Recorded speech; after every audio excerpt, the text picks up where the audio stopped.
Yo, what's going on everyone? I know I haven't made a video on YouTube in a while. Well, with all this pandemic still going on, you can't really travel, so I've been a little stumped on the type of video to create for YouTube. So I thought, why not do a video on the gear I use, because I've been getting a lot of comments on my Hawaii video. People were asking me what gear I was using for that trip, for that video. And if you haven't already checked out that video, go watch it, give it a thumbs up, give it a comment, let me know what you think. And maybe give this video a thumbs up. So here's all the gear I use for my cinematic / travel content. And I want to keep talking until this beat drops. So let's get it.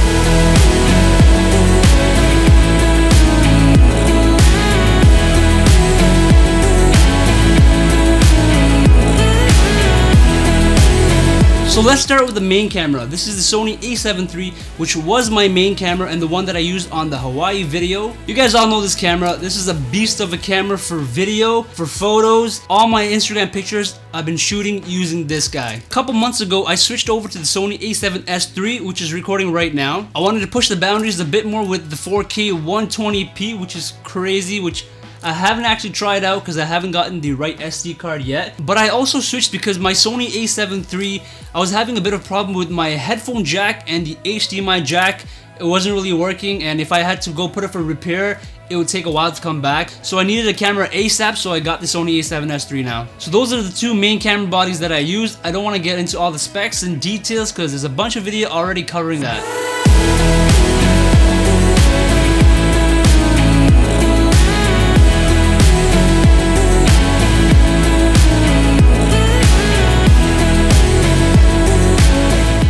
So now the lenses.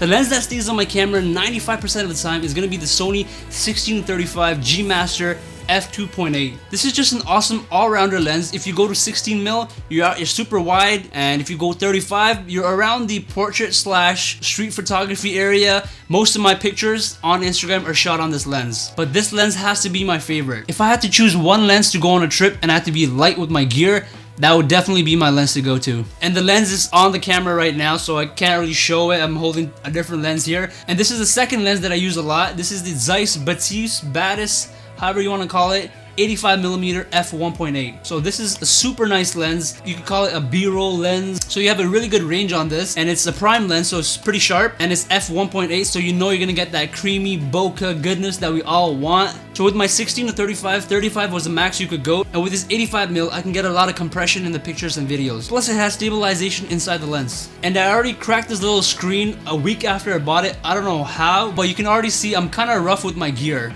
I got this lens, which I don't really use too often, but I did use this in all that B-roll shot with the close-ups. So this is the Sony 30mm f3.5 macro lens. I don't use this too often, but I did get this when I used to do weddings and I had to get the ring shot. So this worked for me at that point, but still a really nice cheap macro lens.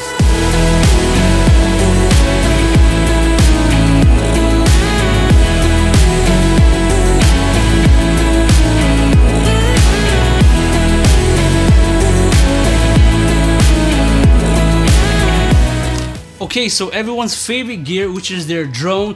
I have the DJI Mavic Pro 2, which is a beast of a drone, as you guys all know.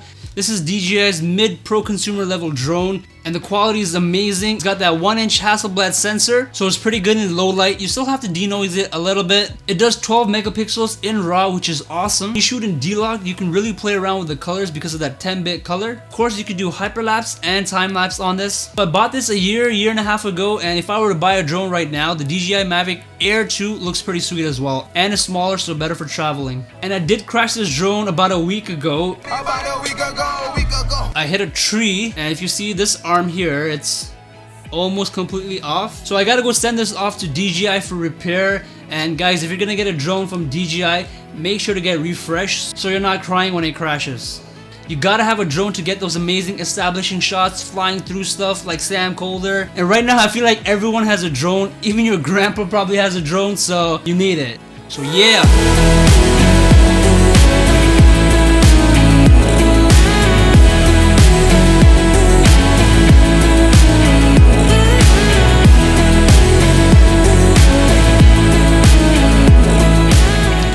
Okay, so this is the gimbal that I used. This is the Dji Ronin RS. It's one of their first sort of single-handed gimbals. It's got a great payload to it with 3.6 kilograms, I believe. When I got this, I was so happy because I actually came from this world.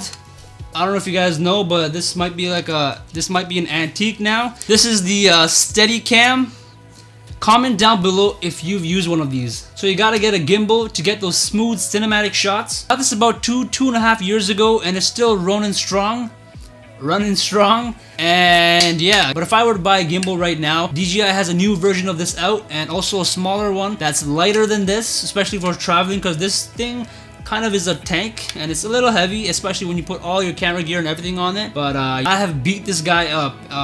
The bolt on the top, it broke off, so I have this little nut that I put on there. I have to use a wrench to basically balance it sometimes. So the grip part came off, so I Gorilla Glued it. Still comes off. And guys, don't put Gorilla Glue in your hair. So right now the monitor is over there, so I can't bring it here, but I have the small HD 5-inch monitor. It's a great little monitor for run and gun, and especially for traveling. It's super small, but one thing that's really nice about this monitor is that you can add your own LUTs to it, and when you're shooting in, say, S-Log, you can already see how it's sort of gonna look like. But I don't really bring it when I'm traveling because I'm really trying to pack light with my gear, and I do shoot in S-Log, so I literally just eyeball my exposure, and it sort of works. And it also has a touch screen, so you can really nail your focus, and a lot of other customized settings that you can add on. The mic that I use is the Rode VideoMic Pro, which is up here.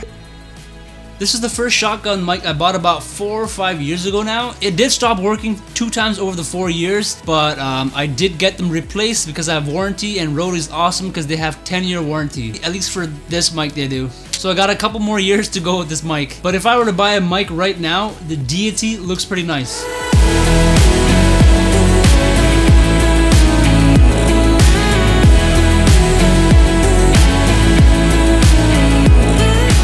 So for all my action shots and underwater shots, I use the GoPro Hero 8. I mean, are you really a traveler if you don't have a GoPro? I'm just kidding. So I have the GoPro Hero 8, and right now I know the 9 already came out, but I'm still doing fine with this one. So this Hyper Smooth 2.0, and yeah, it's really smooth when you're taking videos. Even handheld looks really nice on this GoPro. It's really small. You can stick this guy anywhere, get some shots that you may never have gotten with the regular camera. So this is definitely a must. You can go on a trip and just bring this guy, and you can come back with some awesome footages. There's a bunch of people out there that shoot their video just with their GoPros for traveling and other types of videos, and they look really nice. So it does 4K 60p video. It can do slow-mo, hyperlapses, time lapses, and it all come out super smooth and really nice. It's waterproof without a case down to 10 meters. GoPro, gotta have one. But yeah, that about wraps it up for all the gear that I use to shoot my cinematic / travel content. I hope you guys enjoyed this video, and I hope you guys didn't mind this little guy making a bunch of noise around the house. And if you guys did make it this far in the video, make sure to destroy that like button. Just give it a like if you guys enjoyed it, and I'll catch you guys in the next video.